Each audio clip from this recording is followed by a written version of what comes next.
Pernah kepikiran gak sih, di tengah dunia yang serba cepat kayak sekarang ini, gimana caranya kita bisa bantu generasi muda buat ngebangun karakter yang kuat? Nah, hari ini kita bakal bedah sebuah penelitian menarik yang nunjukin kalau jawabannya mungkin aja tersembunyi di dalam pelajaran sejarah. Oke, kita mulai dari pertanyaan yang fundamental banget nih ya. Di tengah gempuran perubahan, teknologi, dan budaya global yang gak ada hentinya, apa sih yang sebetulnya bisa jadi jangkar moral buat anak-anak muda kita?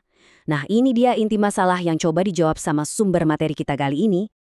Oke, ini dia gambaran besar pembahasan kita. Kita bakal mulai dari krisisnya dulu, terus kita lihat gimana sejarah bisa jadi kompasnya. Abis itu, kita bahas cara ngajarinnya gimana, tantangannya apa aja, dan tujuan akhirnya tuh mau kemana. Yuk, langsung kita mulai aja. Oke, bagian pertama. Sebelum kita ngomongin solusi, kita harus paham dulu nih, masalah akarnya apa. Ada tantangan yang benar-benar nyata yang lagi dihadapi sama generasi muda zaman sekarang. Jadi menurut penelitian ini, anak muda sekarang tuh kayak lagi di persimpangan jalan. Mereka ngadepin yang namanya krisis identitas. Nah yang menarik, sumber ini nunjuk kedua biang keladi utamanya. Pertama, gempuran teknologi, bayangin aja arus informasi nonstop di media sosial. Dan yang kedua, budaya asing yang masuk yang kadang nggak sejalan sama nilai-nilai kita. Ini semua bisa bikin mereka ya kehilangan pijakan dan bingung sama jati diri mereka sendiri. Nah, kalau masalahnya kayak gitu, terus solusinya apa dong? Disinilah penelitian ini ngasih kita perspektif yang menurut saya kuat banget. Yuk kita coba nengok ke masa lalu buat cari jawabannya. Nah, solusi yang ditawarin ini berpusat pada satu mata pelajaran, Sejarah Kebudayaan Islam atau biasa disingkat SKI. Tapi penting banget nih buat dipahami, ini bukan sekedar belajar sejarah perang atau politik ya. SKI ini lebih dalam lagi, ini soal perjalanan peradaban, gimana cara orang-orang dulu beribadah, bersosialisasi, dan beretika dari waktu ke waktu. Dan kutipan dari penelitian ini benar-benar nangkep inti idenya. SKI itu dilihat bukan cuma sebagai, ya udah, catatan masa lalu, tapi sebagai sumber nilai moral.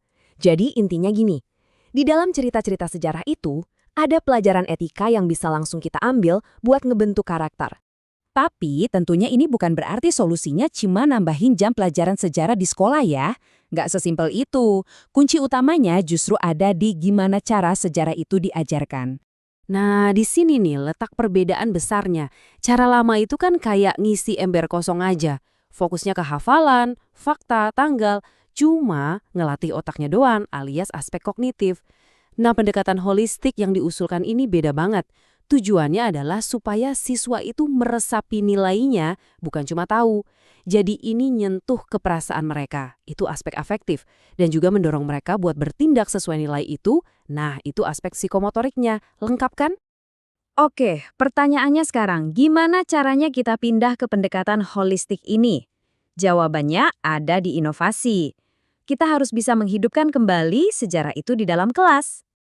Dan kuncinya ada di satu kata ini, inovasi. Titik. Kita nggak bisa lagi nyajiin sejarah dengan cara yang sama kayak 50 tahun yang lalu. Supaya nilai-nilai dari masa lalu ini klik sama generasi digital, para pengajar ya harus kreatif, harus inovatif, harus mikir out of the box. Dan penelitian ini ngasih contoh-contoh yang keren banget. Coba deh bayangin, belajar sejarah pakai augmented reality, di mana objek sejarah muncul di depan mata kita. Atau jalan-jalan virtual ke situs bersejarah pakai Google Street View. Belum lagi manfaatin YouTube, ngedorong anak-anak buat mikir kritis dengan metode HOTS, dan pastinya pakai kekuatan cerita atau storytelling buat nyentuh emosi mereka. Ini semua bukan sekedar main-main teknologi loh. Ini cara buat ngubah sejarah dari teks kaku di buku jadi sebuah pengalaman yang hidup dan relevan buat mereka. Tentu aja, ide sebagus ini nggak mungkin mulus-mulus aja di lapangan.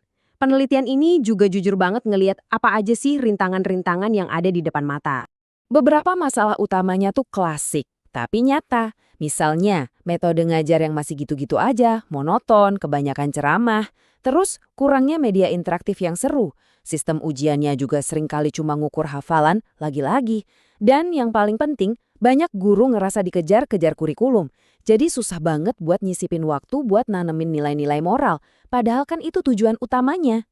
Meskipun tantangannya ada, tujuan akhirnya itu gede banget dan penting banget. Jadi, mari kita lihat, apa sih visi besar di balik semua ini? Pada akhirnya, tujuannya itu bukan cuma biar nilai sejarah siswa jadi bagus. Jauh lebih dari itu, tujuannya adalah membentuk manusia yang utuh.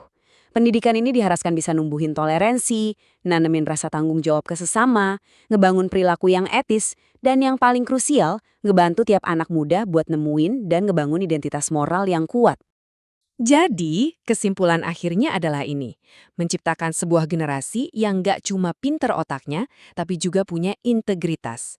Sebuah generasi yang punya fondasi moral yang kokoh, yang bikin mereka siap dan tangguh buat ngadepin tantangan global apapun di masa depan. Sebagai penutup, saya mau ninggalin Anda dengan satu pertanyaan buat direnungkan.